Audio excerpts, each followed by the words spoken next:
All right. Welcome, everyone. Good evening in India, good morning in the US and other parts of the world. I'm super excited to host this session as part of Jack Hacks and to share my experiences doing YC and being in startups. There's a lot to cover. I'm gonna be breaking down the entire process of how I even got into startups in the first place, especially being an international student, where I grew up in Dubai and then I went to the US for my bachelor's. um, and yeah, I'm just super excited to kind of share and talk more about this. So I have a quick presentation which I'll be going through. Super excited to kind of talk through this. So I'm just gonna share my screen.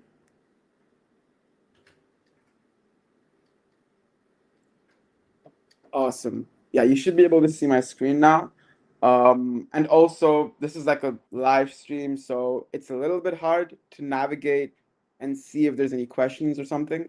But I want this to be as interactive as possible. So please do, type in any questions you have in the chat, and I'll try to go through most of them as I do the talk. Um, but yeah, just, to introduce myself, I'm Wetzel. I'm a CS and business student at the University of Michigan. And I really got into startups right before my freshman year. So I did schooling in Dubai, and I was just, always interested in building things, and just I was good at math, I was good at sciences, but I did not really have this entrepreneurship pursuit. I actually just wanted to, get a big tech job and kind of go down this pathway that everyone glorifies, and it's kind of the standard pathway people follow. So that was kind of how I went into college. However, I was lucky enough to work with a startup called Twin Mind back in 2024. And they actually launched the startup 3 months after January, so like in March. And the founder was my mentor at Wolfram Summer School, which I did in grade 11. So that's how I was kind of connected to him. And then he, reached out to me and told me about his new company. So I joined as the youngest intern at the age of 17. And after that, I got to work with a beautiful team for almost 2 years, from like May 2024 to August 2025. And the experience was really, amazing, because there's so many talented people around you, and it just motivates you to work harder and learn a lot from people. Also, I'm just gonna double check and see if you guys can hear me fine. So yeah, if you just want to, type in the comments if the speech is good. Um, but that kind of experience got me into building things, and I started doing a lot of hackathons. So I actually met my co-founders at Carnegie Mellon's hackathon in February of 2025, and we built this tool that lets video influencers to create videos and post on social media. And that was kind of the first version of this product, which we built in 24 hours. But we did not really like take it forward until July, in that summer, where we attended, YC Startup School, and just got to speak to a lot more potential customers and develop our product. After which we applied to YC in August for the fall 25 batch. And yeah, it was crazy as we ended up getting in. And I was just 18 at that time last year. So it definitely was a very shocking thing, but the experience was amazing. We got to hear, from partners and VCs, and it was just an incredible moment. And more so, like, it's 3 months of learning that no college degree can actually teach you, because you get to be in the real world and do things without the safety net that school gives you, right? And I just want to kind of walk through some of the things I learned in YC, because many people on Instagram have also, messaged me asking for advice and stuff. So yeah, I'm just gonna kind of walk through that. The main thing is founders are super important for startups, and I feel like people over obsess over the ideas that they're working on, but they fail to realize that ideas are malleable, and especially with the rate that AI is moving, it's very important for you to be adaptive. If you feel that the product you're building is not something people want, and it's not going somewhere, then you should make that call to pivot, to pivot into a new idea. And I feel that the most important thing for companies is co-founders relationships, because that's ultimately what decides, the state of the company, and how you can stick through each other during your toughest times. um, I'm just going to go back to this to see if there's any questions. um, but yeah, I'm just going to continue to the next slide. So YC is, everyone knows what YC is. Obviously, they give you $500,000 and it's a 3-month program. Um, but one thing that people fail to understand is it's not about the money, it's about the community and the network that you get, right? So you will be assigned a partner who has built several companies in the past and been in your shoes. So if there's a specific thing where you're stuck on, you can ask, him in office hours or Slack, and they will give you advice from the perspective of a founder, which is really hard to get. Um, and yeah, that's a very cool thing about YC is that all the YC partners have been ex YC founders, so they really know what it takes to build a successful company, and hence they're able to help you. However, at the same point, it's still your company and you have to run it, right? They're not going to handhold you to success. And with that being said, even with YC, the chances of a startup succeeding are really, really low. So it is a very, very hard journey. But what matters is that you're confident and you don't give up, right? I think these are the two traits that every founder needs, um, to actually succeed and to be able to build something. And another thing is fundraising, right? So you have demo day and you raise money, but I think people mistake raising money for building a successful company, which is not the case. And what's really important is that you focus on the product, you focus on the customers, and that's all that matters. Um, and YC helps you take away the pressure of fundraising because of its network, and really lets you, drill into your product and your company for 3 months, without any distractions. So that's more about the program. And then, kind of the main things said in a simple manner is, just make something people want, which is very easy or said than done, as it involves speaking to users, understanding what they need, building the features, building the product, prioritizing what to build, what not to build. And ultimately it comes down to having someone paying for your product, right? Because that validates the need and that validates the fact that this is something people want. And then, yeah, you have to obviously talk to your users, forever, essentially, right? No matter how big your company gets, if your customers are unhappy, your company is not going to survive long term. And another thing which YC really teaches you is doing things that don't scale.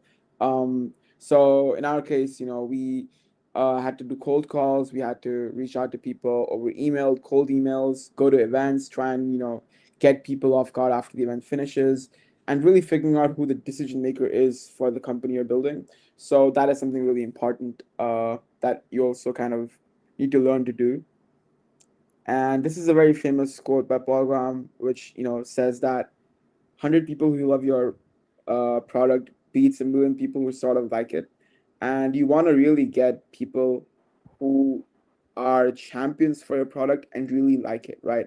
And you want to try and find those 100 people as soon as possible, because you learn two things.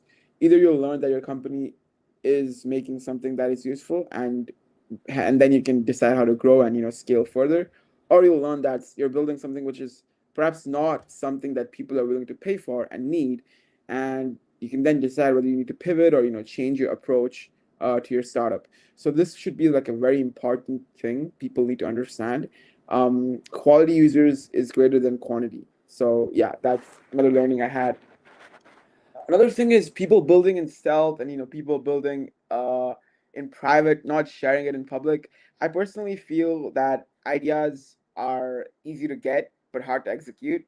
And if you're afraid that someone's gonna, you know, steal your idea, that is simply not true, because they do not have the grit and the resilience that you have. So, and they would not bleed for your product and your idea as much as, you would. So you should really just launch as soon as possible, because that opens up more data points for you to get feedback, to understand what your customers want, and to really get to a product that makes sense sooner. So yeah, this is the biggest advice he also gives to all the companies in the batch, to launch even earlier during the batch rather than later, because that also affects the timelines and how much attention you can get. So yeah, this is something which I would highly recommend everyone. Um, Now, AI has shifted a lot of things with YC and in general with startups. And one thing I've been noticing is, after 2023, the ChatGPT boom, companies started building, GPT wrappers and tools that people use. But now we're entering a new phase where AI can do so many of these things, and even the foundational models like Claude and OpenAI are, providing video gen tools, image tools, and like they're just able to do so many general tasks. What really matters now is building almost an operating system or an AI employee, right? Where you give your product several sub agents which can complete different tasks. So that is something which is like super important, and it will really help you, automate various workflows for a company rather than just giving them a tool. And AI is also shifting to this place where it's now about just getting things done, and having the human in the loop for reviews, but AI is able to independently execute a lot of these tasks. So some things which people kind of, yeah, as I mentioned earlier, right? Fundraising is not success, right? It's just a pathway for you to get fuel to run your company. And another thing is, as I said, revenue is the only thing which you should focus on, and actual customer usage. Another thing is believing that your first idea is the one you want to, take till you succeed. That is hard because um, it does not always have to be the case, and many successful startups have pivoted multiple times before they've reached um, like any sort of significant milestone. And as I mentioned earlier, co-founder dynamics is super, super important. Another thing people don't talk about is I feel social media has kind of glamorized this idea of being a founder and everyone's building something, but they fail to realize how hard it is to actually be doing it. And one thing I would say is don't do things which look cool on paper or look cool on social media, but actually focus on building useful products and focusing on your startup, which means being isolated if it needs to for some days. Another thing I've realized is, founder marketing, social media marketing works when you are an expert in your field. Doing generic, day in the life videos may not get you that reach or that particular audience. So you want to start making content tailored to whichever, domain your startup is in. And another thing is a startup is a long journey. It's a marathon, it's not a race. So you need to have a lot of patience.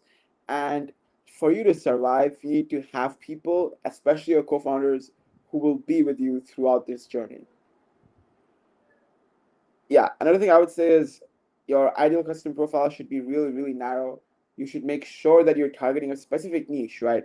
For example, I'm now working on AI e-commerce operations. So I'm only targeting, footwear businesses who are selling on different platforms. It's a very niche audience rather than, having, let's say, all apparel and clothing brands and all footwear brands, which is a larger segment.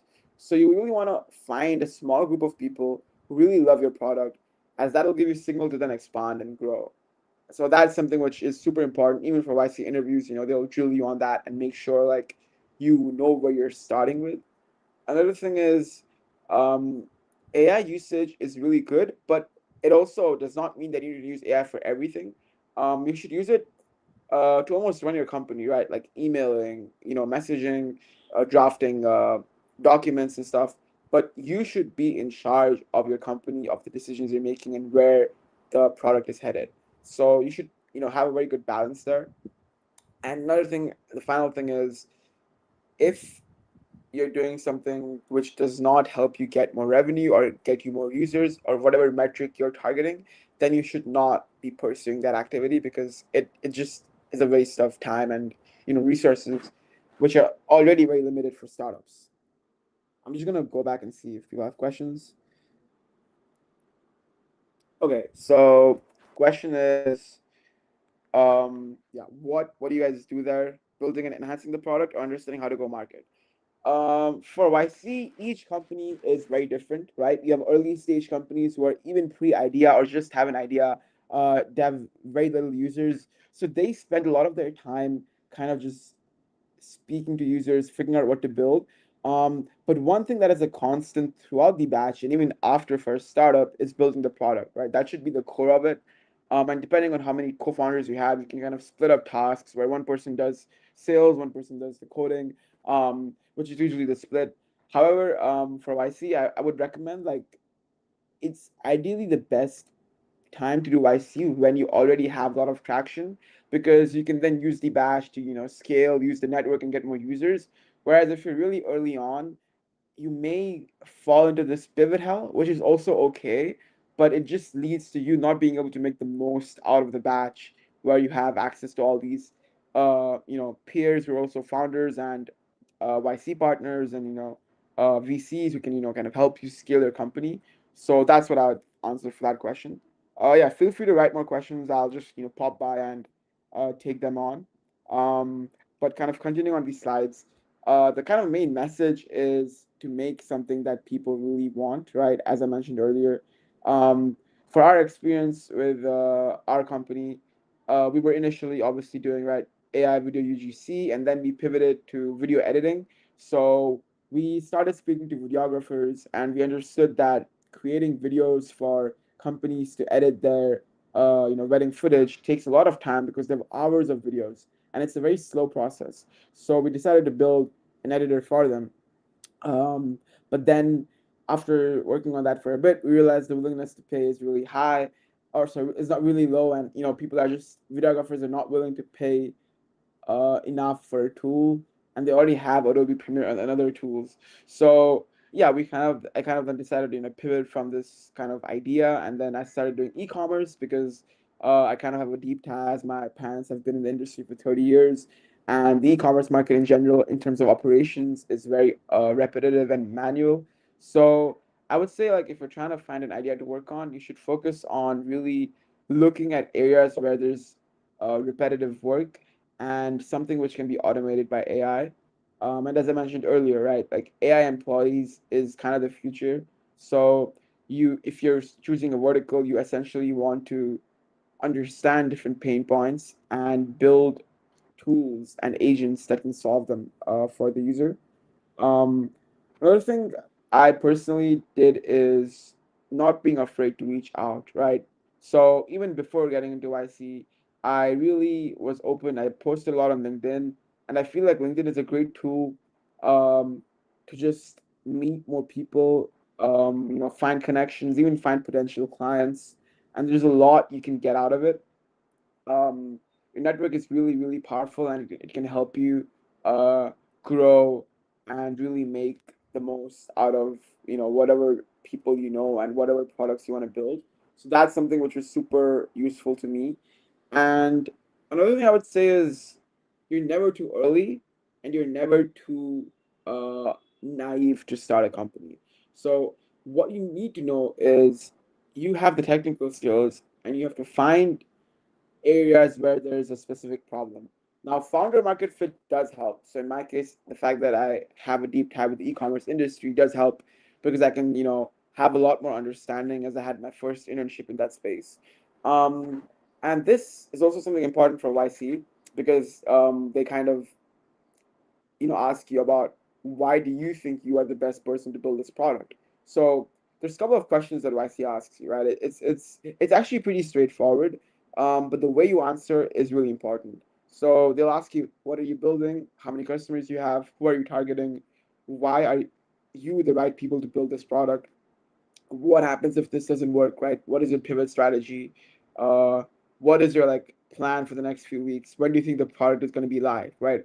These are some of the questions like they would ask you. Again, it's tailored toward your company and what type of product you're building, but these are some of the things which you should keep in mind. And answering very concisely is important. So you don't want to go rambling because that'll just eat up your time as you only have 10 minutes. And you should rather focus on keeping your answers super concise and making sure that you're only like um answering what they're asking for. And sometimes it's better to like not give the full answer and let them question you again if they have a doubt. That's particularly the format I would pursue. And yeah, always remember that YC is just one pathway, right? It's not like the destination at all. It's an accelerator which can help you build a successful company faster. However, the one thing you should do without or with YC is focusing on the product, focusing on the users, and yeah, like not being distracted. But yeah, I'm just gonna open it up to questions now. I kind of, shared my journey going from scratch, from being an international student to now, being an SF and then doing a startup. Uh, so yeah, I'm gonna watch the comment section for some questions. And happy to, go in depth into more of these things. But while I wait, another thing I would like to add is that I've obviously got a lot of DMs from Instagram, people asking whether my startup idea is good or not. I feel that the only way you can answer that is by validating the market, and validation and building should happen in parallel. So you should keep building features and giving it to users, and you should ask them to pay you upfront. So one model you could use is a paid trial, uh, rather than giving them for free, because when people use a product for free, they tend to like not give honest feedback, and they may mislead you into this idea that, oh yeah, your product is good or it's nice, right? That is something which does not help. So you want to focus on metrics, and I feel charging upfront is one of the best ways to filter out users who may not be giving you the most valuable feedback and will not help you, building a successful company. So that is something I'd keep in mind. Another thing I would add is, for anyone who's applying to IC, or has applied, keeping your application really concise is important, and making sure that you show why you guys or your founders are the right people to build this product. And there's usually two type of companies who get in, right? So the first type of company is where the founders are usually having a really strong background. They either have a FANG or like a top university. Uh, Another kind of subset of people are those who have a lot of traction. They may not necessarily be from a named university or company, but they have a deep tie to the product they're building and they already have a lot of revenue or customers. So you want to identify which bucket you fall into and accordingly kind of tailor your application, because um, this does really affect how you're evaluated and what ends up happening. um, and I would say you're never too early to apply. Many companies have gotten in, even just an idea with no users. So I would say be confident in yourself. You are probably more capable than you think you are, and make sure you choose a team wisely. Ideally, if you're friends, that does help because your relationship was already strong from before. And yeah, just focus on the right things and don't get distracted by things that don't matter. But that's pretty much everything I had to share about my journey, doing startups and building a company. So yeah, if there's no other questions, we can call it a day. And for those who are also participating in Jack Hacks, we're gonna have more sessions like these. And feel free to comment down in the Discord if you have any other questions or concerns, and we're happy to answer them. And yeah, we're super excited to see what everyone's building. The deadline to submit to DevPost is on May 19 at 10 a.m. EST, or EDT. So yeah, just keep an eye on that. We're also going to be hosting office hours soon with Jason. Uh, so you guys can get more hands-on conversations and ask for any feedback or any other things you want before you guys start building and using Jack to create different products. But yeah, it was great chatting and sharing my experience. So yeah, see you guys later. Bye bye.